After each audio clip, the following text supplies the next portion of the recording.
بسم اللہ الرحمن الرحیم الصلاۃ والسلام علیک یا امام المرسلین۔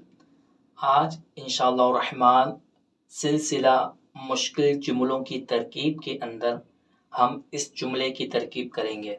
ویسے تو اس جملے کی ترکیب مشکل نہیں، لیکن ایک ابہام ہے، اس ابہام کی وجہ سے طالب علم پر اس ترکیب کا حل کرنا مشکل ہو جاتا ہے، دشوار ہو جاتا ہے۔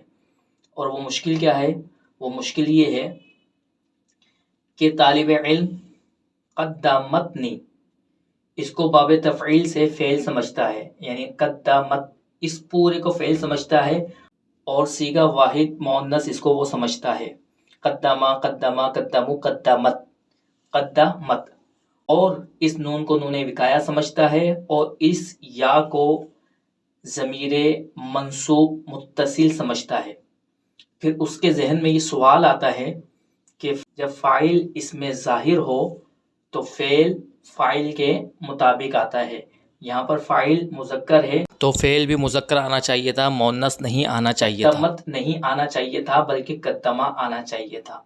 تو اس ابہام کی وجہ سے طالب علم پر یہ ترکیب دشوار ہو جاتی ہے، حالانکہ قدمت یہ پورا فعل نہیں بلکہ فعل صرف قدہ ہے۔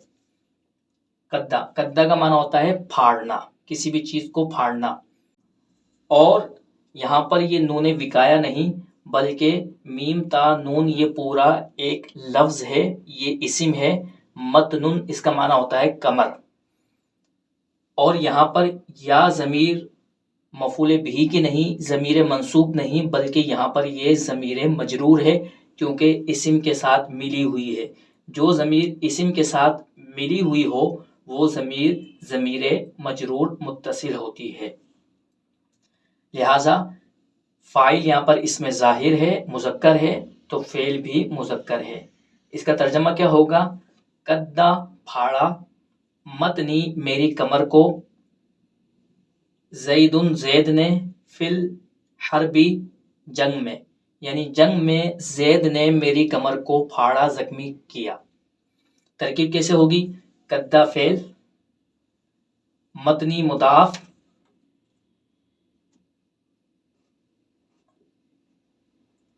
مفعول بہ، اور یا ضمیر مجرور متصل مضاف الیہ کہہ کر اس کو ہم چھوڑ دیں گے۔ زیدن قدہ کا فاعل، فی جار، الحربی مجرور، جار اپنے مجرور سے مل کر ظرف لو،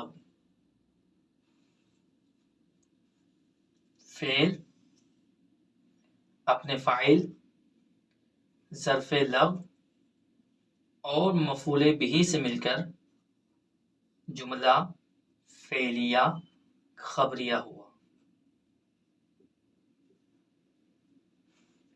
ظرف لو کیا ہوتا ہے؟ ظرف مستقر کی تعریف کیا ہے؟